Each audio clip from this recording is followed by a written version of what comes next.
Aujourd'hui, dans cette vidéo intermédiaire numéro 3, je vais, dans un premier temps, parler du premier parti politique de France, les abstentionnistes, dire ce que j'en pense. En deuxièmement, parler du coupage des arbres dans nos rues et avenues. Qu'en est-il? Ce que j'en pense et ce à quoi j'en ai déduit. Je vais revenir aussi sur nous, qui nous sommes. Revenir sur cette première vidéoconférence et de cette première partie. Et puis, je vais revenir aussi sur les deux mots, M-O-T-S et mots, M-A-U-X, de nos sociétés, c'est-à-dire la corruption et la spéculation. Bonjour, frères de l'humanité, et merci de votre présence. Donc, le premier parti de France politique, les abstentionnistes. Depuis 2005, à qui on a demandé aux Français, par référendum, sur la constitution maastrichtienne, et les Français, d'une façon massivement, ont répondu à 55% que non, ils n'en voulaient pas, et qu'ensuite, en 2008, le petit gros les a forcés et contraints à accepter contre leur gré cette constitution maastrichtienne, il ne faut pas s'étonner que le parti des abstentionnistes existe et de plus en plus.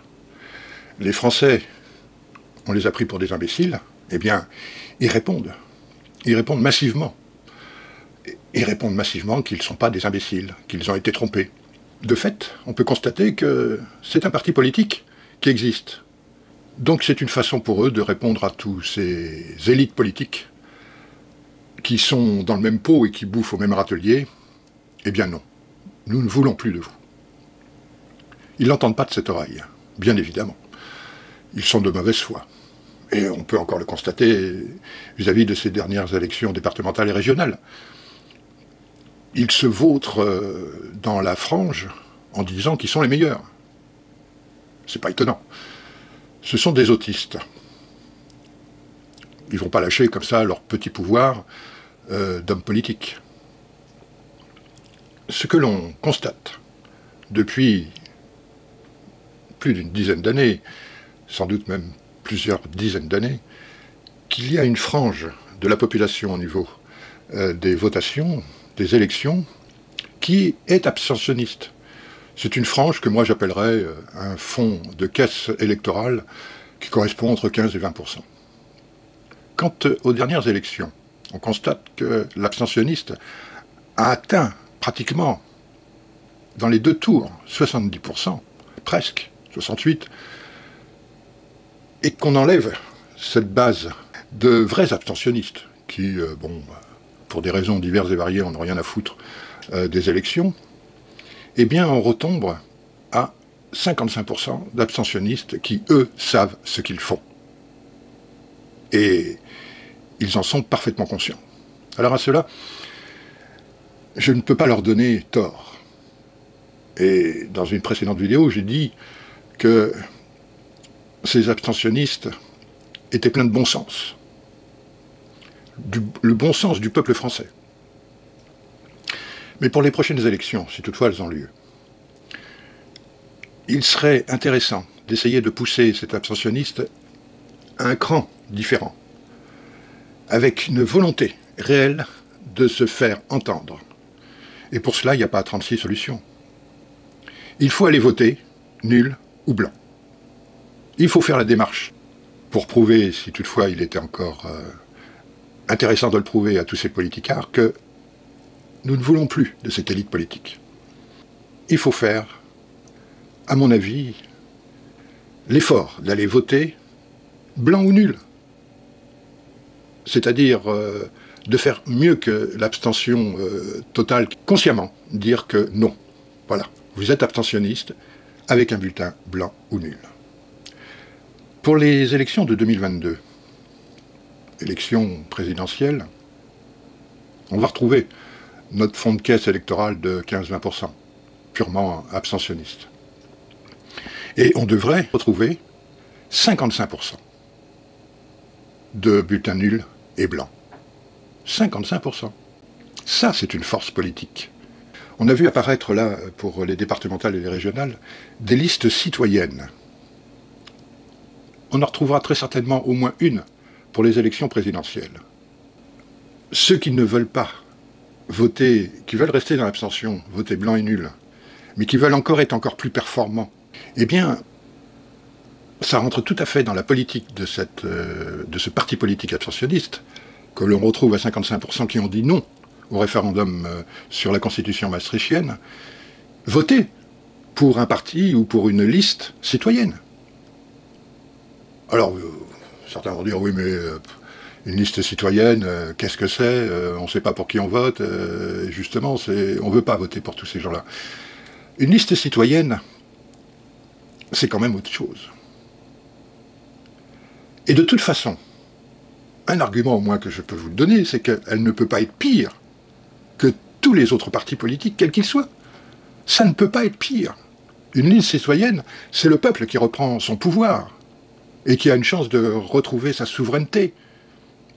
Une liste citoyenne mettra en place un premier référendum, à mon avis, qui consistera à vous demander, voulez-vous rester dans l'Union européenne ou non? Une liste citoyenne, c'est une liste qui considérera le RIC comme étant l'essentiel de sa politique. Enfin, etc., etc. Je ne veux pas faire pour eux leur programme, mais quelque part, ça ne peut pas être autre chose. Il ne s'agit pas de les essayer, il s'agit consciemment de les mettre en place. Et de se dire que de toute façon, ils ne peuvent pas faire pire que ce que tous ces élites politiques font depuis 30 ans. Ils ne peuvent pas, c'est pas possible. Les pires, on les a vus à l'œuvre. Alors, essayons autre chose. Les élections 2022 vont-elles réellement avoir lieu? Ça, c'est la grande question, à mon avis, qu'il faut se poser. Quand on entend un Macron qui dit, sans vergogne, sans scrupule et sans conscience, qu'il ne se représentera peut-être pas aux futures élections présidentielles, alors il y a des tas d'hypothèses qui consistent à dire il va nous faire une dernière crasse. Oui, mais il y a deux autres hypothèses que l'on n'entend pas. La première, c'est que la dernière crasse risque d'être justement de reculer les élections présidentielles à 2023, et peut-être même de les supprimer d'une façon ou d'une autre, avec des arguties fallacieux que l'on lui reconnaît facilement. Et puis il y a une deuxième hypothèse, c'est que ce monsieur soit écarté du pouvoir avant même qu'il ait pu y mettre un terme, et qu'il soit, dans ces périodes-là, en prison. Pourquoi pas? C'est une hypothèse, moi, qui me convient, d'une façon ou d'une autre, et qui n'est pas complètement sotte. Il le sait, que ça va mal se terminer pour lui. Je souhaite surtout que cela se fasse sans violence. Mais il faudra quand même y mettre un peu de pression. Ou c'est le peuple qui le met en prison, ou c'est un autre événement. Alors après, ma deuxième réflexion était le coupage des arbres dans nos rues et avenues.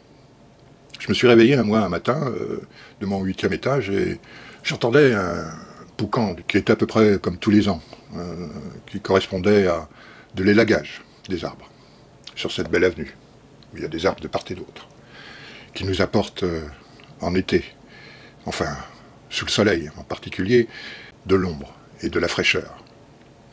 C'est à la fois le rôle de l'arbre, pour le piéton que nous sommes, mais c'est aussi, et c'est son rôle dans la nature, d'aspirer la nuit, le CO2 et de nous renvoyer de l'oxygène.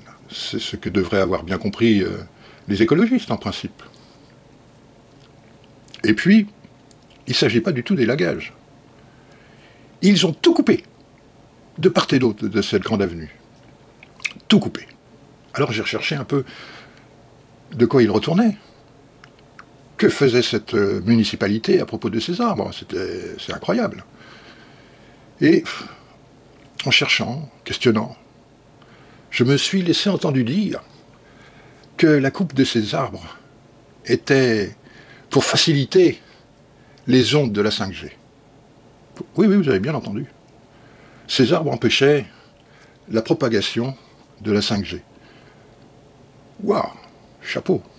Et puis, en entendant ça, j'ai fait un rapprochement avec ce que des études des Verts, mais cette fois-ci allemands, avaient fait il y a 3-4 ans, le comportement de la 5G sur la flore. Et ils en étaient arrivés, parce que c'était parfaitement démontré, que la 5G, dans sa zone immédiate de propagation faisait mourir les arbres. Vous m'avez bien entendu. Il faisait mourir les arbres, et puis les oiseaux. Je me demande si ce n'est pas la raison exacte de ce coupage des arbres. Pour éviter de montrer au public la néfaste 5G, à terme. Parce que là, c'est visible. Il y a peut-être aussi une seconde raison, qui est progressivement d'installer, en couplage avec la 5G, de plus en plus de caméras. Vous savez, ces caméras qui peuvent avoir des zooms extrêmement précis pour aller regarder à 100 mètres ce que vous avez dans la main. Ces caméras de haute résolution pour garder le troupeau et savoir ce qu'il fait à tout instant, et même la nuit. Lié après avec une identité numérique, je vous laisse imaginer l'esclavagisation dans laquelle nous serions. Il faut bien préparer le terrain. Si toutefois mes hypothèses sont bonnes, malheureusement j'ai bien peur d'avoir raison. Venant de la part d'une municipalité qui se dit écologiste, pour moi c'est aussi, en conclusion, le double discours de ces gens-là. Ils ont un discours, et puis on peut constater les faits et gestes de ce discours. Alors, ces gens-là sont plus près de la collaboration du nouvel ordre mondial qu'autre chose. Tous ces écologistes, en tout cas écologistes français, et par voie de conséquence, il s'agit de s'en méfier. Il est fort à parier que des partis politiques qui seraient prêts à nous faire sortir de la dictature sanitaire pour nous faire rentrer dans une dictature écologique. Est-ce mieux? Ça m'étonnerait. Et j'ai même tendance à dire dès aujourd'hui que c'est pire. Et peut-être de convenir avec moi qu'il faut se méfier, en conclusion, des différences entre un discours et des faits et gestes. Et être très attentif à tout cela. Venons-en maintenant aux deux maux de nos sociétés, la corruption et la spéculation. La corruption, je vais être très carré et dire que, quelle que soit la société dans laquelle on vit, depuis des lustres, nous sommes en permanence sollicités par la corruption. C'est l'utilisation de notre libre arbitre, en toute conscience. Alors pour le dire, quelques exemples. Quand vous allez faire vos courses, et qu'à la caisse on vous donne un bon, par exemple, parce que vous avez fait X montant d'achat, et c'est presque un bon de réduction, un cadeau, etc., c'est de la corruption. Quand vous êtes sollicité par un banquier qui vous dit je vous donne de l'argent pour ouvrir un compte, c'est de la corruption. Dans les catalogues des grandes surfaces, on vous dit vous achetez un produit, le deuxième est à 50%, c'est de la corruption. Et ils vont même encore plus loin. Vous achetez deux produits, on vous donne le troisième, c'est de la corruption. Alors dans cette société satanisée, nous en sommes conscients. C'est-à-dire une société qui n'a plus d'éthique et qui est immorale. On peut faire l'effort, à tout instant, et c'est un effort, certes, mais on peut faire l'effort de vivre en toute conscience, avec notre libre arbitre, et refuser toute cette corruption. Inverser les valeurs dans lesquelles on essaye de nous faire vivre. Comment pourrait-on définir cette société satanique? Eh bien, cette société satanique, elle est sous l'emprise de la doctrine de Satan. Je vous le rappelle, la doctrine de Satan est en 3 points. Le premier point, c'est l'inversion des valeurs. Le bien et le mal et le bien. L'inversion des valeurs. Le deuxième point de cette doctrine de Satan est l'inversion accusatoire. Les gilets jaunes en savent quelque chose. Avant même qu'ils aient eu le temps de dire « ouf », ils se sont retrouvés accusés et en prison. Ils peuvent vous raconter comment ça s'est passé. C'est de l'inversion accusatoire. Et le troisième point, c'est diviser pour régner. À ce propos, j'avais fait une illustration de diviser pour régner dans ma 3e partie de ma première vidéoconférence. On le vit tous les jours. Vous serez d'accord avec moi. Si on est attentif, si on utilise réellement son libre arbitre en toute conscience, alors on peut, je ne dis pas à 100%, mais on peut dans de nombreux cas retrouver un besoin de vivre avec éthique et morale. C'est-à-dire inverser ce qui nous est proposé, qui est une société satanique, en vivant avec notre propre éthique et notre morale d'être adamique, karmique. C'est possible, individuellement, et convaincre par notre exemple qu'il est possible de le faire. Mais nous n'arriverons pas, effectivement, dans cette société, aujourd'hui, qui est la société des mondialistes, nous ne pourrons pas, à quelques-uns, nous désataniser, c'est clair. C'est pour ça que je propose, si j'étais président, je ferais, de proposer ce nouveau paradigme. Grâce au CPU, au Crédit Permanent Universel, nous pouvons désataniser complètement notre société, notre façon de vivre. C'est son rôle au CPU. Et redonner à notre conscience son libre arbitre, totalement. Nous ne pouvons plus, grâce au CPU, être corrompus.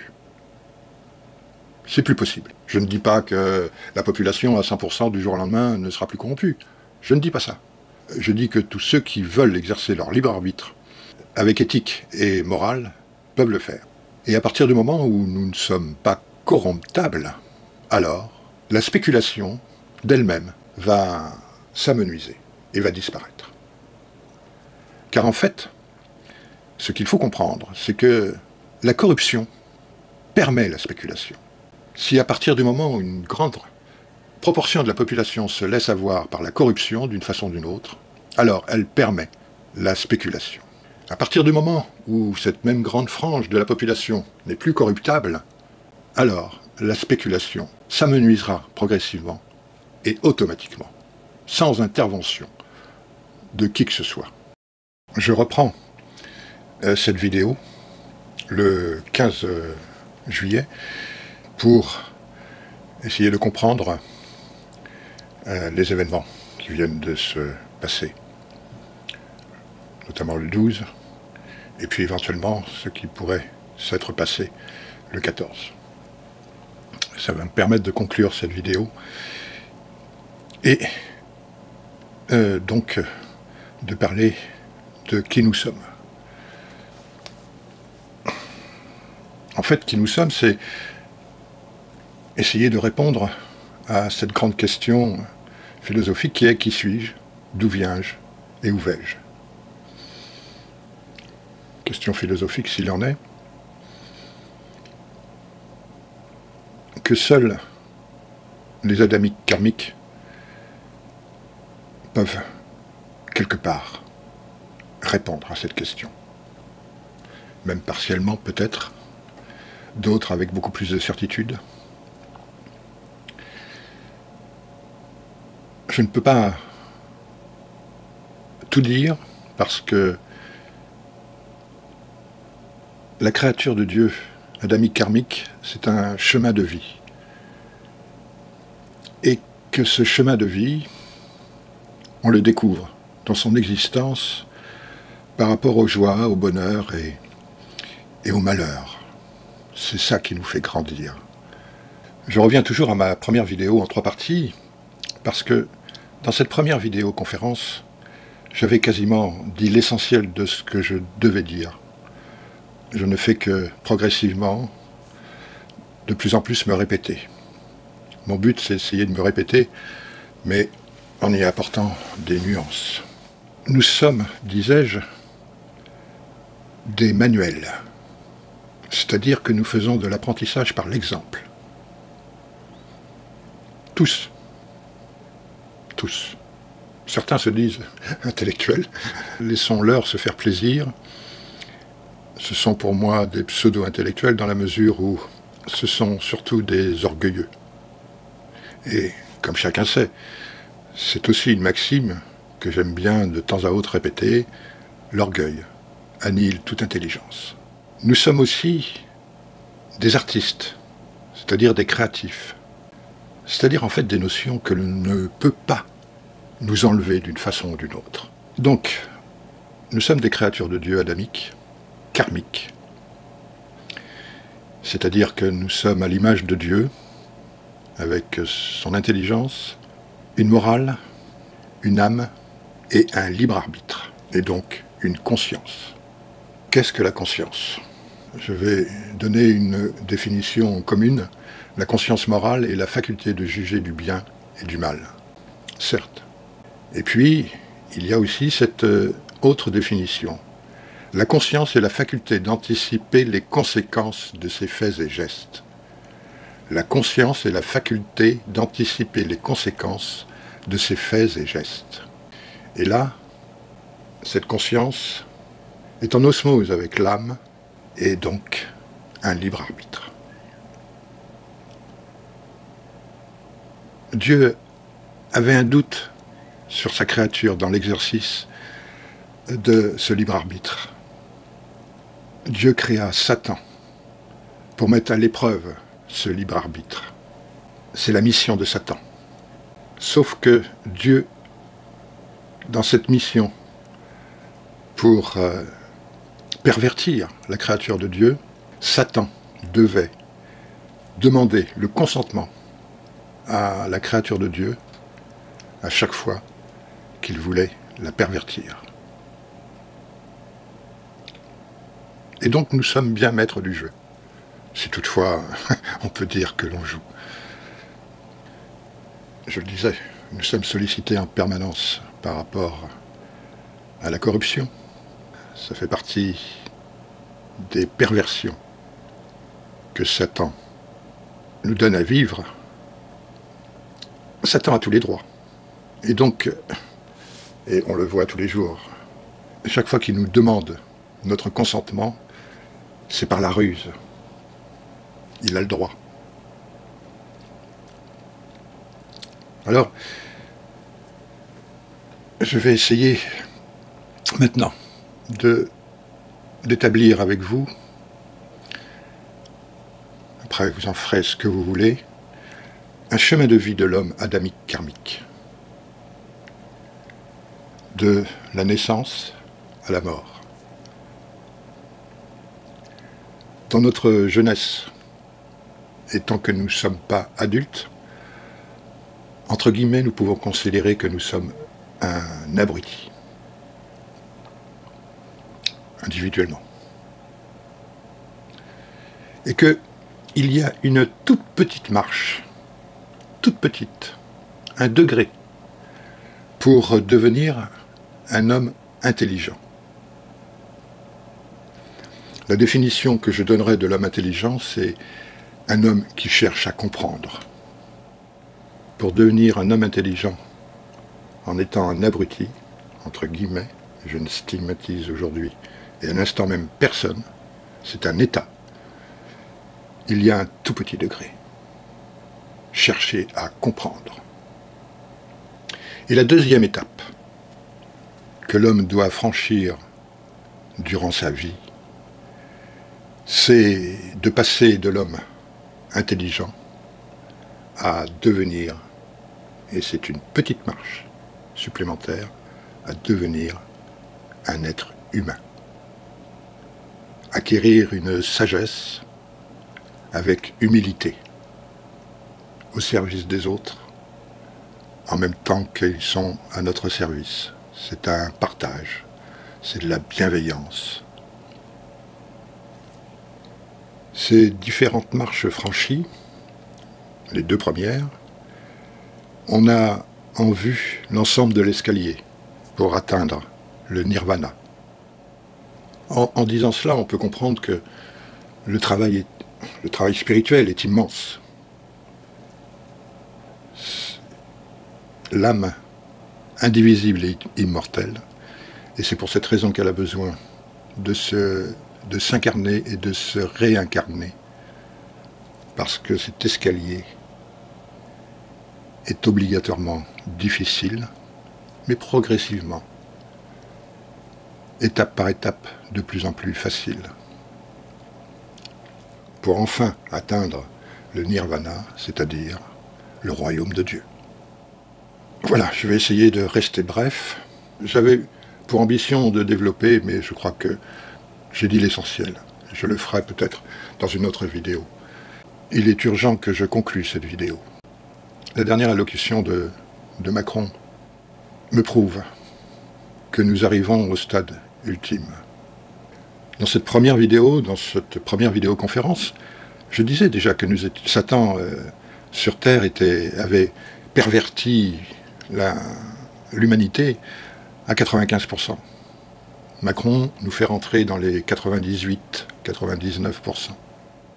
Il faut savoir que cette secte satanique, dont il fait partie, c'est un collaborateur, je l'avais déjà exprimé, c'est un communicant de ces tireurs de ficelles, nous fait rentrer dans l'une de leurs dernières phases. C'était la France jusqu'à maintenant, et ils le savent, qui est la plus rebelle. Et donc, il fallait la faire tomber la première. Alors, voilà, nous avons en face de nous le marché.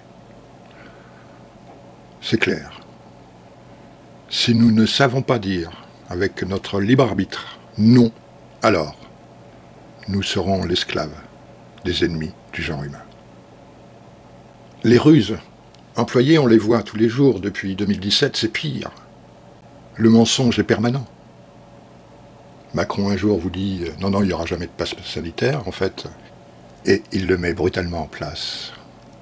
Pour un sataniste, et pour Satan en particulier, quand nous disons « oui mais » ou « non mais », pour Satan c'est « oui », vous lui donnez votre consentement.